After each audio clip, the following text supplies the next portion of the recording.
y'all, it's Brittany and welcome back to another installment of Snapped in Skincare, also known as Clean Skin, Dirty Deeds.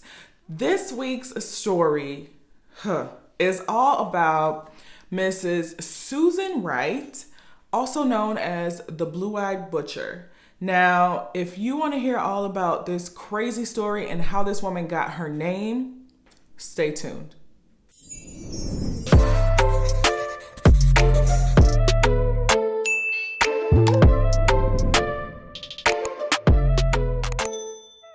All right, y'all. Now, y'all know every week I have to take the time out to thank you guys for being there for me, being in this community, and engaging the way that y'all do. We are growing so fast. We have now gone over 3,100 subscribers, y'all. I couldn't even get a chance to say 3,000. We're growing that fast. So I am so appreciative and grateful for all of you who have already subscribed and are sticking around. And for those of you who are just finding my channel, hey y'all, I'm Brittany. Stick around, grab a seat, stay a while, grab your skincare in this case, but make sure you subscribe because you don't want to miss any of the content that I have coming your way. I do obviously skincare and some true crime stories. I also do makeup in true crime. I also do a little bit of wine in true crime, amongst other things like fragrances, hairstyles, all that other stuff. But whatever your reason to stick around, just make sure you do. You don't want to miss anything. But let's get into this story. So Susan Wright was born April 24th of 1976. There wasn't a whole lot of background information available on Susan Wright, especially in her younger years.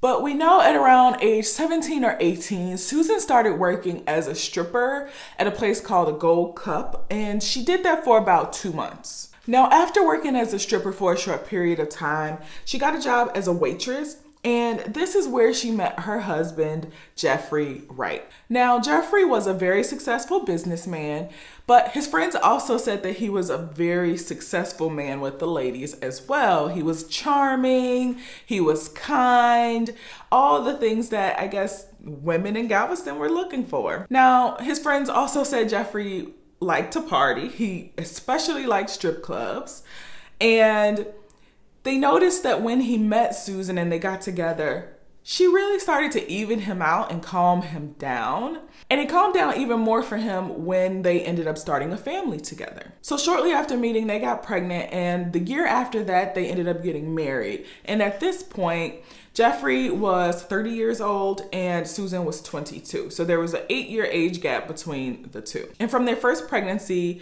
they had a son together. And about 2 years later, they had a daughter. And to everyone on the outside looking in, it really seemed like they had the picture perfect life. They were doing well. Their family seemed like they were a tight family, very loving. There didn't seem to be any issues on the outside looking in, but there were definitely some cracks in that foundation. Now, it was said that Jeffrey was a past drug user, but starting a family, settling down, all of that seemed to calm all of the addiction and the drug abuse down for him. And he just really became a family man at first. So according to Susan, after they had their first child, things started to change in their relationship. He became very controlling, and he had to know her whereabouts at all times. And if she was not back by the time that she said she was going to be back by, instantly she was cheating. She had to be doing something wrong for her to be gone beyond the time that she said she was going to be gone. She also mentioned that she was expected to keep the house in perfect condition at all times. Otherwise, Jeff would just lose it. Now, Susan also said that she was at first verbally abused by Jeff. That escalated to being physically abused by Jeff. And he had also started using cocaine again as well. She also said that Jeff had started having affairs on her, multiple affairs, and multiple women would call their house looking for him, knowing that he was married with a family with children. All of that, they didn't care. They would call, basically violating this woman's life, looking for her husband. And she said that it even got so bad that she contracted herpes from her husband from the many affairs that he was having out here in these streets. So basically, all of this was going on in Susan's life, and she had no way of escape that she thought was viable, no way out of it. And this really is what led up to the set of events that took place that we're about to talk about. There is no easy way to tell this story. I think the easiest way is just to hop right into Susan's version of events that she told to police when they interrogated her on what happened to Jeff. Now, on January 13th of 2003, Susan told police that Jeff came home and he was coming back from a boxing class, but coming back from this boxing class, he was drunk and he was also high. And what he wanted to do when he got home from this boxing class was he wanted to box his 4-year-old son, teach his son how to box. What he learned in his last class, I guess. And obviously his 4-year-old son wanted nothing to do with it. And I can understand as a mom not wanting my son to have nothing to do with that either, especially when the dad is intoxicated. You never know what can happen. So when Jeff saw that his son did not want to participate in this pretend boxing match or boxing lesson, he got all agitated and upset, and he proceeded to do it anyway. And he started hitting his son, and he ended up hitting his son in the face. Some sources say it was in the face. Some sources say he hit him on the cheek. And either way, he hit his son. And when that took place, Susan reacted as any mom would. And, she got in Jeff's face and she told him basically, either get it together or I'm leaving. And that really upset Jeff because Jeff felt like she had no right to give him any type of ultimatum ever. And he told her as much. And while he was telling her that, he had her pinned up against the wall and had hit her at this point. So it had already turned violent. After this took place, Susan said that Jeff then proceeded to rape her later that night. And she said that this happened pretty regularly. And for those of you who are not aware, yes, you can be raped by your spouse if you tell them no and they still proceed. It is still rape. You don't owe your spouse anything. You're not required to give your spouse sex or anything if you don't want to. Now, she said that while Jeff was raping her, he was pretty aggressive and telling her basically, die, B word. And once he started saying that, she kind of started to fight him off of her. And fighting back made him even more angry, according to Susan. So once she started to fight back, Jeff actually got up and left the room. And according to Susan, he came back with a knife. And Susan said that some kind of way she fought him enough to get the knife from him. And when she got the knife from him, she just started stabbing him everywhere. Anywhere that she could, she started stabbing. She stabbed him in the neck. She stabbed him in the head. She said she stabbed him in the legs for all the times that he had kicked her. And she said that she stabbed him in the genital area for all of the times that he had raped her. Now, Susan said that while this was going on, her son actually came and knocked on their door and was trying to enter their bedroom. So when this happened, she tied up her husband. She said she tied up just one arm, but she tied up her husband and she went and kind of put her son back to bed and got him back into his room. Now, after she put him to bed, got him to his room, she went back into the kitchen and got another fresh knife and went back in the bedroom and continued to attack her husband. Now, she stabbed Jeff a total of 193 times. 193. Now, she said that once she was done, she cut the tie off of his arm and she dragged his body off of the bed into the floor. Now, she said that when she did that, his shoulder hit the nightstand next to the bed, and the nightstand just so happened to have a candle burning at that time. So when she pulled him down on the floor, his shoulder hit the nightstand, knocking over the candle and causing red candle wax to be dripped all over his body.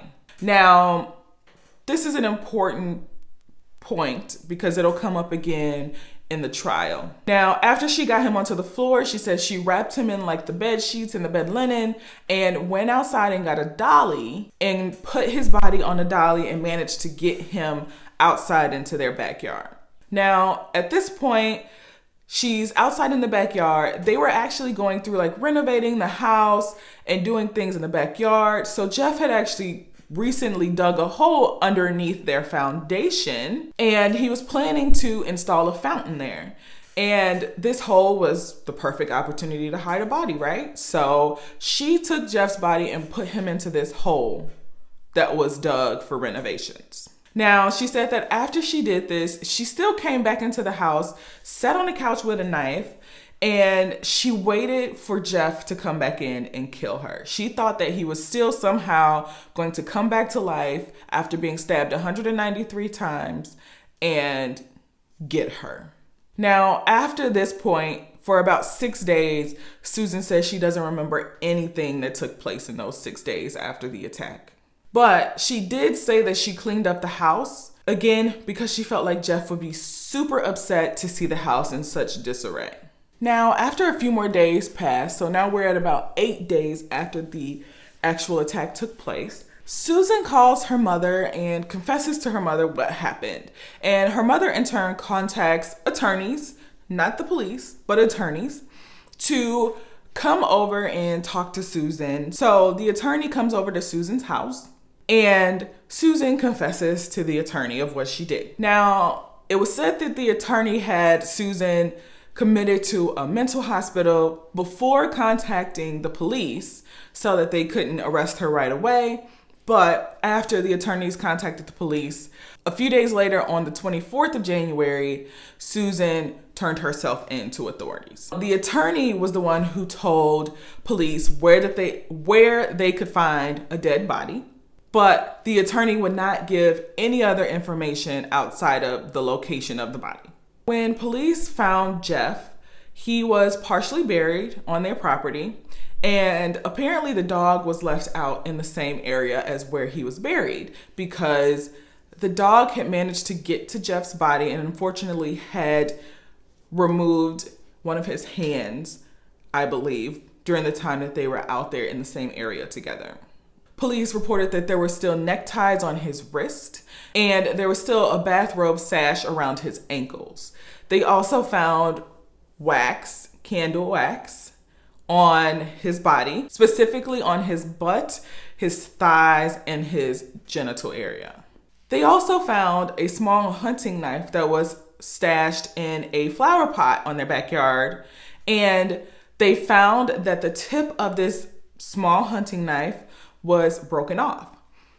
Once they did an examination of Jeff's body, they found the tip of that knife in Jeff's skull.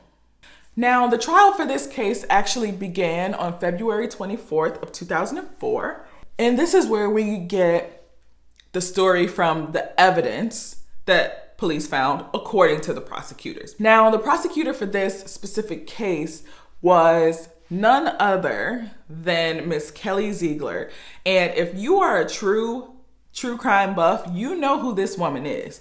This woman is a small but powerful pit bull. If you have watched Cold Justice, you know who she is. She is the main investigator in that show. That woman, she's really good at her job. She's good at her job. I will give her that. What Kelly Ziegler believed happened was completely different from what Susan told everyone happened.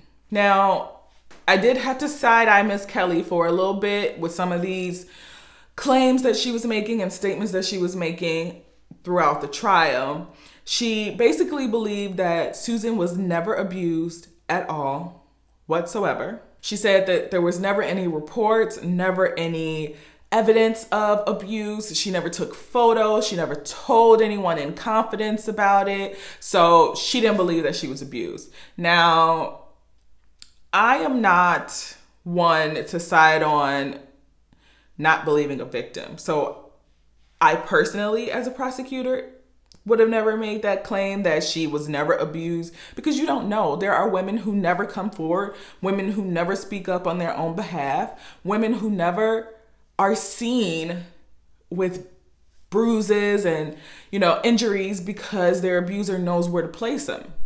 I am never one to knock a potential victim because of what happened to them not being reported. But that was one of Kelly's main arguments in this case. She did point out that there was a $200,000 insurance policy. And there was even a coworker of Jeff's that testified saying, yeah, he had overheard a conversation with Jeff being on the phone with his wife. And Susan was upset because it sounded like they had just signed up for this insurance policy, and Susan was upset because it was taking longer than she would have liked because he had filled something out wrong on the initial forms. So she was all upset with him because the insurance policy was not yet in place. And they also said that there was no evidence of Jeff being as heavy of a drug user, maybe kind of the social drug user, but never as heavy of a drug user as Susan had claimed in her version of events. Now, Ziegler also claimed that a woman as small as Susan would have never ever been able to overcome her husband and get a knife away from him, as she had stated. Susan was a very small woman, and Jeff was 6'2". He was a big guy.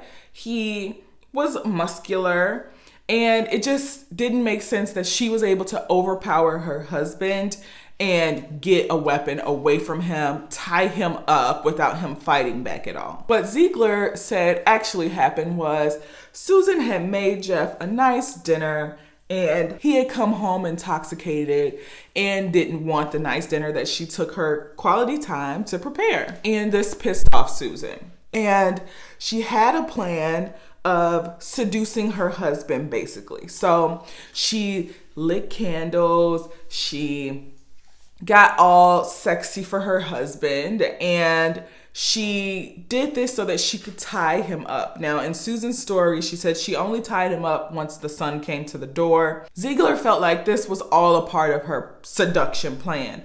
So she tied him up. She did a little playing with the candle wax, which is why he had candle wax on his butt, his genital area, and those types of places. So when Susan had said that she had pulled him off of the bed and hit his shoulder on the nightstand, it was a story that meant kind of the candle wax should have been kind of all over the place, starting with the upper area of his body, but having candle wax on both the front and back of basically your private area doesn't really equate with a candle just being knocked over. It sounded like it was just more strategically placed, according to Ziegler. Kelly Ziegler felt like Susan had tied up all 4 limbs, hands and feet, played with the candle wax. She even brought the actual bed from the crime scene, bloody and all, into the courtroom. This was like the big showstopper in this case.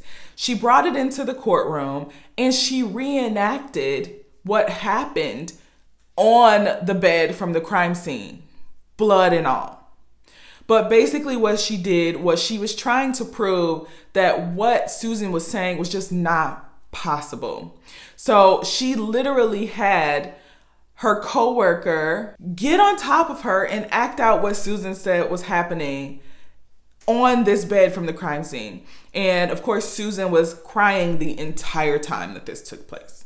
And basically what Ziegler was trying to do was to show the court that there was no way that someone so small could overpower someone so big being on top of them, trying to attack them. Also, according to Ziegler, there was no evidence that he was able to defend himself or that he even tried to defend himself. There was no defensive wounds that she felt made sense in the examination of his body. There were also, she says, there were also no stab wounds on the backside of his body as well, indicating that he was trying to get away or trying to defend himself in any way, shape, or form. There was also a medical expert that testified that The stabbing or the attack on his genital area wasn't really a stabbing. It was really more of a mutilation of that area. They were very shallow cuts. It wasn't like a full through and through stabbing in that area, much more mutilation. Now, there was also the point that Susan claimed that she didn't remember anything that she did for the 6 days following the attack on her husband. But there was actual evidence that she did the following. She did all of her daily duties with her children. She proceeded to go to the bank, drain the bank accounts, and remove Jeff's name off of their joint bank accounts. She went and reported her husband for abuse on both her and her son to the police. She removed his name from the answering machine.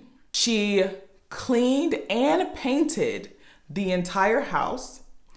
And she also had cleared out a bunch of drawers of her kids' clothing and packed some stuff into the car for them as well. Not only that, but Susan also told neighbors, hey, I haven't seen my husband.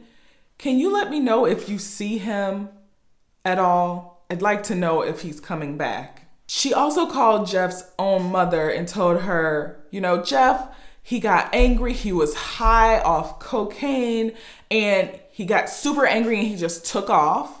And that his drug habit was so bad that they had not even paid bills in months. They were behind on basically everything.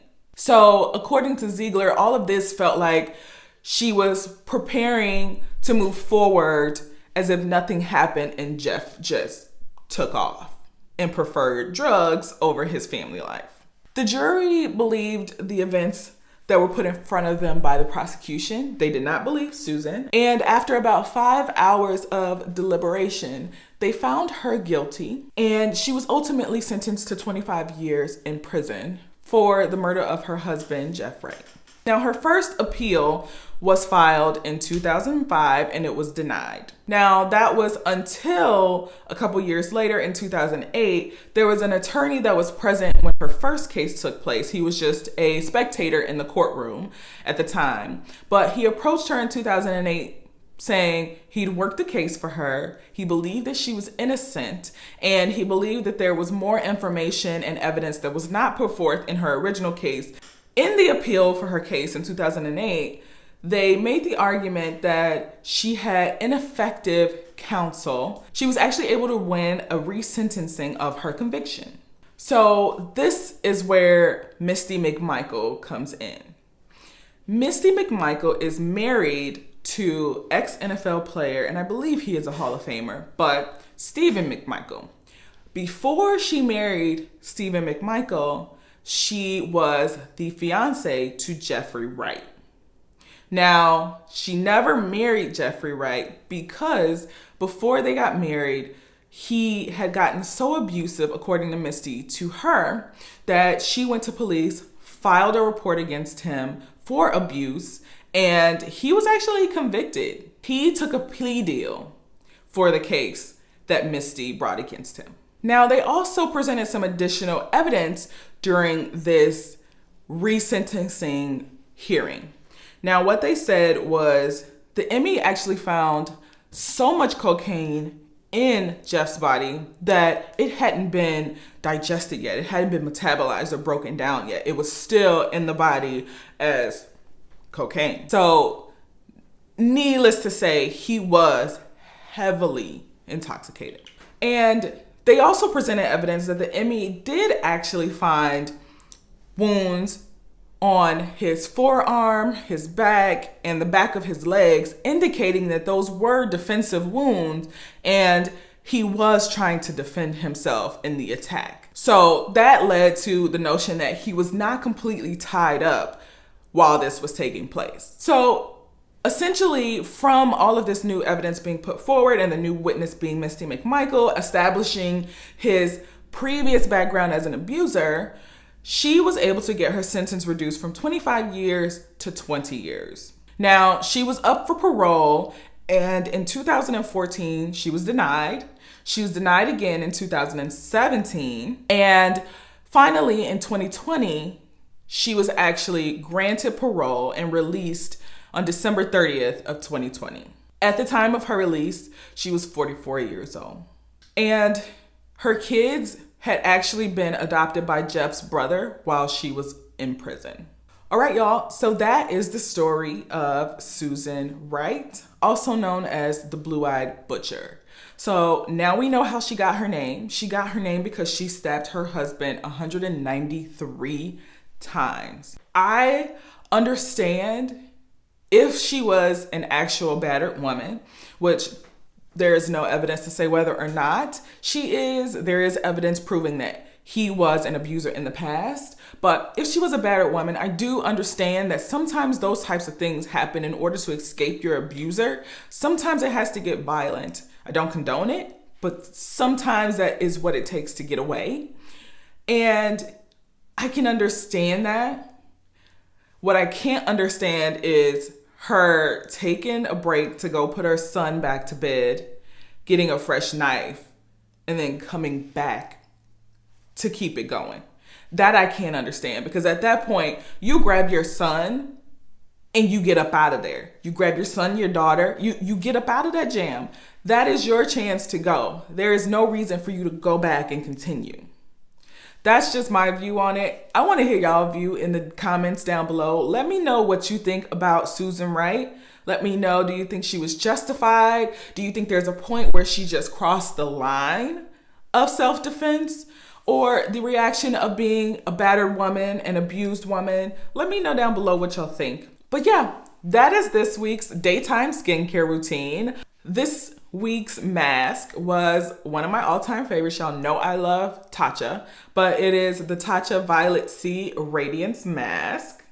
And I love this, and I use it in the daytime because it is a brightening mask. I like to use it before I'm gonna put on makeup for the day. It just gives my skin that extra little little plumpness, moisture. It just feels really good, and it feels really luxurious to put your makeup on top of. You do have to make sure you are wearing sunscreen. Anytime you use vitamin C during the day before you're going outside, if you're gonna come in contact with sunlight while vitamin C is on your skin or a retinoid is on your skin, you need sunscreen. You need sunscreen anyway. Even if you're sitting in the house, you need sunscreen, but it's even that much more important to put on sunscreen when you're using those two types of skincare products. So make sure you get some sunscreen, y'all. Make sure you are taking care of yourselves, because everybody needs a little bit of time, even if it's just getting that skincare routine done. That is your time. That is some self-care. Okay? Remember that. But y'all, it's been so fun. It's been real. Until next time, love you guys. Bye.